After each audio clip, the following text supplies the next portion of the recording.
So what we've realised is if it's low, okay, I'm going to get X amount of power.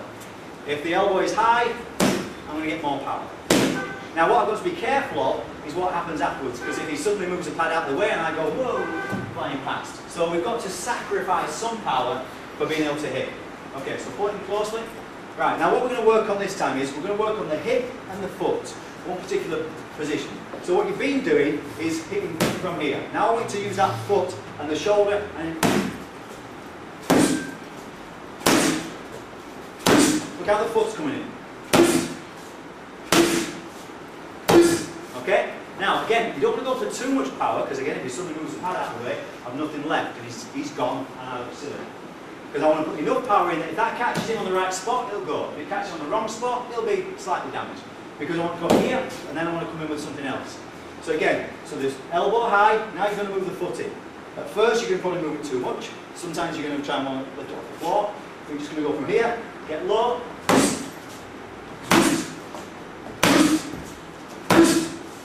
Okay, just so you get the idea. Not pull out. Control now. Elbow high, slide that foot in. The power is not everything. It's being able to generate power, but not having to generate power. Because if you overdo it, you end up falling over. Alright? And you've got to have more shots. You've got to imagine that every punch you've got, every technique you've got, has got a big brother and a big sister, and they're queuing up behind. And if you just go in on your own, then you're going to miss, fall over, flat on your face, and somebody's going to give you a good kicking. You've got to have a shot lined up. You know, it's like snooker. I can't play snooker or pool, but the idea is I can barely hit the white ball, okay? But when I'm playing against somebody who can play, they're not only hitting the white ball and putting it in the pocket, they've got it lined up where the next ball is going to land to go into the next pocket. You've got to think ahead in the same way as in martial arts. You've got to think about what's the effect, what effect do I want from this punch? In a street fight, you just want it over. Okay, so you're just ploughing there, battering people with lefts and rights. That might be what you need at the time. But you've got to have a strategy, particularly if you're boxing. If you're going for round and round and round, like when you come into your black belt, you've got to do your 10 rounds, you're going to be nervous about that. Alright? But the principle is, you're working for position. You're thinking, I'll throw a jab, see what he does. And if he goes like this, you think, oh, throw a jab, oh, just him again. Throw a jab, just him again. Okay, next time I throw a jab, boom, I hit him in the belly with a cross. It's just strategy. You're planning what result you want from your shot. So again, I'll let you in the first round hit as hard as you could, okay, to get into the system. Now you're hitting correctly, more correctly. So still some of you are not moving that back foot up. Okay? It takes time to get into that. Okay? And there are several shots, and I think maybe today's not the time to put it in, where you can actually draw the front foot back instead, if you're close range cross. This one's got loads of range. Okay, there's another version where you're in close, but you're drawing your lead foot back to spin your shoulders in there. Okay? We'll see how we get on. If I get through everything we've got to get through and we've got some time left, I'll cover. Okay, we'll just cover the 4 levels of defence. 4 levels of defence is something we came up with a few years ago to categorise which is the best defence and which is the least best defence. Level 4 is the lowest level of defence. It's effective up to a point, but it keeps you out of the fight. And level 4 is avoid. It's to move away from the attack. It's a natural thing to do. Okay, perfectly natural. See if it's swinging a big punch at you. But it keeps you out of the fight. It's okay. Whoa, yeah, I'm off. Okay, that's okay. But you might not be able to get away. You might be trapped. You might not have an escape route. So to move away, look what it does to my hands. When I was telling you about the bounce platform, when I say shoulders over your knee, punches over your knee. If I go back here, what kind of punches I'm going to generate? Can you imagine the next time we do the room? When his shoulder was back, he couldn't generate the power. When his shoulder was forward, he generated tons of power. Okay, so it's the same principle. Once I'm back here, I'm not fighting with any kind of effectiveness. Okay? So this is level 4. Now, but it's useful, and you will use it a lot. You just got to try and get it back out of the way and roll into something that's more effective. You'll use it a lot, particularly when you're doing the edge of the cliff, which you'll enjoy that. Okay, so what we do is get into your stance. Okay? And as I want you to just lean as far back as you can. Okay? This is what we call a sway back. Okay? Now what I tend to do is I tend to drop one hand. Okay, because I'm covering the groin and belly. Just sway back. Sway back. The other thing it does is, if I have the guard up, it puts more weight going backwards. Okay? I want to balance that. Okay? Now just balance back. Again, this is the sway back. It's effective, you'll use it a lot, but it's not the best. Okay? Because look, I go back, come across, and it's come forward. If I get hit as I come forward, I've got major problems, because I'm going to double this guy's power. Okay? Level 3 is to block the attack. So you smother, palm blocks. Okay? So let's just cover. You're meeting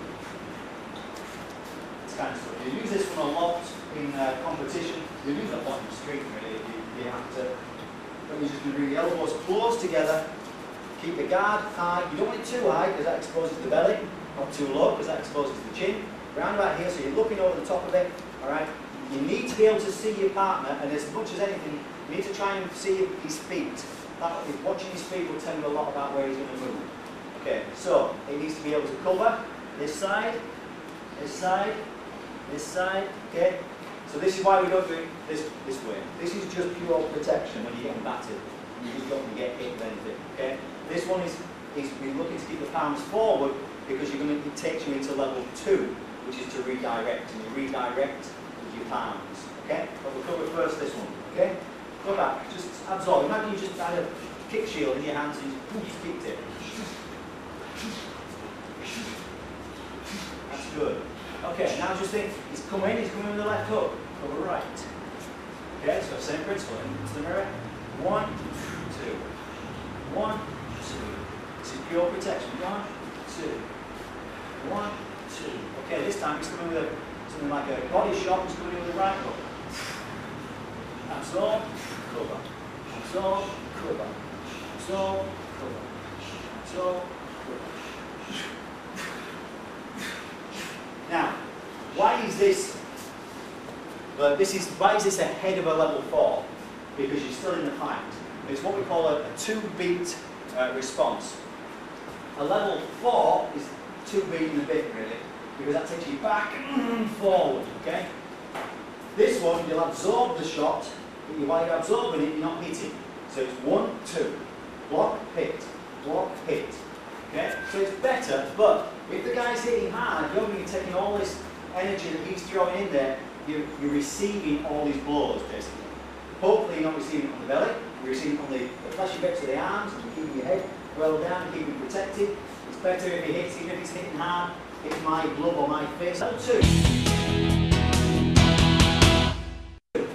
From here, you see a shot coming in, and you start to see a few of these. When you first get in there, if I ever corner you in a fight, the first thing I'll say when you get out there, well, 1, enjoy yourself, that's what you came for. 2, get on your bike. By that I mean, have a look round. You go round, you move round, and you throw a few shots, and kick, and you move around. Okay? In your first 20 seconds or so, you just suss it out. He throws a few shots, and every time he throws a shot, you learn about him. Okay, you learn, alright. You're not thinking, wow, he keeps double very high.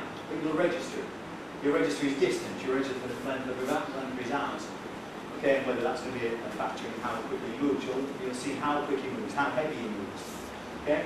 So that's level 4. Level 3, you're going to start mixing it up a little bit, taking a few shots. By level 2, which is a redirect, you're going to be actually taking the shots and moving out of the way. Okay? You're going to redirect the shots. So as you, instead of smothering and taking the shot, you're going to intercept it early and just move it past. Now this is what we call on a beat, this is a 1.5, because it goes just that. But this one goes 1, 2, 1, 2, 1, 2. Okay? This is 1.5. 1, 2, 1, 1. So you redirect this way. And we do what we call a parry, okay, which is redirection. You can knock it outwards or inwards. Okay, let's work it on a rear hand parry. Now, in terms of defence and boxing, your rear hand does the majority of your defensive work. Alright, because what happens is, if I block your left, okay, now if I've got this redirect, so I push it this way, I can get here. Now if I block it here, it's harder, because I'm that, the width of my big massive shoulders, okay, distance away from it. Alright, here, I block, hit. Okay, now like I say, it's always better to hit than hit hard. Right, or miss hard. Okay, now this one, I'm further away, and also he's got the same hand free. So this one, if he throws his cross, we can meet in the way. Okay, and start deflecting something. Just so, We're going to go for the rear palm, and you're going to push across, push jab, push jab. Here's his jab, knock it over my shoulder. It's 1, 2, 1, 2, 1, 2, 1, 2, 1, 2, 1, 2.